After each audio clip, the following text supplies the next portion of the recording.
In this video, I will share some tips and information that might help you to plan your visit to Isle of Skye. Did you know Isle is the old-fashioned way of saying island? Isle of Skye is located in the northwest of Scotland. It is very close to the mainland, and therefore there is a bridge that you could use to enter the island by car. I drove all the way from England to Isle of Skye. Coming back, I took a ferry from Armadale to Mallaig. You could pre-book the ferry. It costs £10.30 for the car, £3.10 per passenger. So, 2 adults and a car would cost you a total of £16.50. The ferry only takes 30 minutes to reach the destination. In Mallaig, there are lots of restaurants and ice cream shops. I recommend you to try the ice cream there. Now back to the Isle of Skye.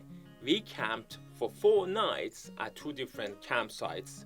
The first one is called Glenbrittle Campsite and Café.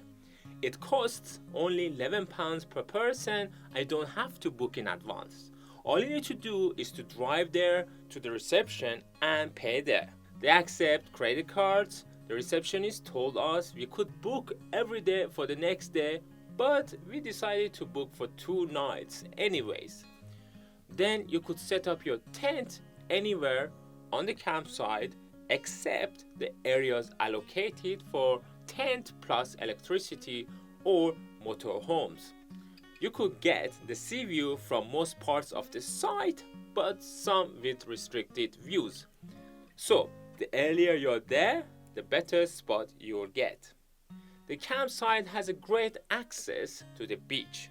Open fire is allowed on the beach only. This is the closest campsite to the famous attraction site called ferry pools. On the way from the campsite to the ferry pools, there is a forest where you could collect woods for the fire on the beach. Water is great for swimming. The water depth increases very gradually. In the middle of July, water wasn't too cold, but some people might find it too cold to swim. From this campsite, you could go for several hiking tracks without the need to drive. But the most famous and scenic place not to miss is the ferry pools, which you'll have to drive to get there. Ferry pool has got an allocated pay and display car park. As the name suggests, it has got a number of pools that is formed from the stream flowing from the mountains. So, don't forget to take your swimming suits or shorts. Water would be cold but still possible to swim, or just immerse yourself into water. But be careful, as there have been incidents. Also, don't walk up wearing shorts, as you might get attacked by midges or mosquitoes. Even though at the time we went there, there were fewer mosquitoes than usual. Therefore, it is also recommended to wear a head net. Make sure the net mesh is as small as possible and that they are specially designed for Scottish midges rather than ordinary size mosquitoes. We bought the head nets by the company called Smidge. Now back to ferry pools. If you're not into swimming, you could just dip your feet into the shallower pools. As soon as you see a nice big pool enclaved in between rocks, stop and have a look. Don't think that the further you go, the better it will get. In fact, the first few ones were the largest pools. Some of those pools are very deep, so again, be very careful. As you go up the mountain, pools start to shrink as well as number of people. You could complete a triangular path rather than just walking back the same path. Another campsite that we visited is called Kinloch Campsite.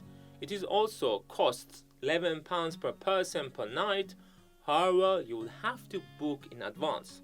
The biggest problem with this campsite is that they will allocate a spot for you. Unfortunately, the spot that we got didn't have enough space and we felt a bit cramped among other tents, and I'm sure the surrounding tents felt the same about us. Make sure to get to the campsite as early as possible, and always remember the dimensions of your tent so that at least you could get an appropriate spot on this campsite. Other than that, it's a perfect campsite to watch the sunset. You could also ask for a stone to put on the grass to make barbecues. The closest attraction is called Dunvegan Castle and Garden. Castle and garden costs £14 per person. Moving on, my favorite place in Isle of Skye has to be the Storr mountain. There is a pay and display car park. It costs £5 for 6 hours, and there are other options available. Parking machine accepts credit cards. Believe me or not, 6 hours isn't enough to get to the peak of the mountain and back. The closer you get to the peak, the harder and more dangerous it will become to go any further. When we reached to the top of the mountain, we were the only 2 people and some sheep. I wonder how the sheep got there. The Storr mountain peak was definitely the highlight of my trip to Isle of Skye. However, you could probably get a good look at the most iconic mountain ranges and come back to the car park in just 3 hours. And that's what most people do. But there is always a risk of fog blocking the views. We waited for a very long time for the fogs to clear out for a short time before we could have a good look at these iconic mountain ranges. The largest town is called Portree. There are a few large supermarkets that are open till 10 p.m. and are mostly located in Portree. However, most shops close by 6 p.m. And don't worry about running out of fuel, as there are petrol pumps in Isle of Skye. I can't finish this video without mentioning that wild camping is allowed in Isle of Skye, as it is in the rest of Scotland, unlike England. We have seen a quite few people doing wild camping. Maybe next time.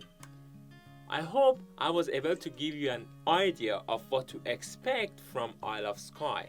If you find this video helpful, please don't forget to subscribe to help me to get 1000 subscribers so that I could monetize my channel.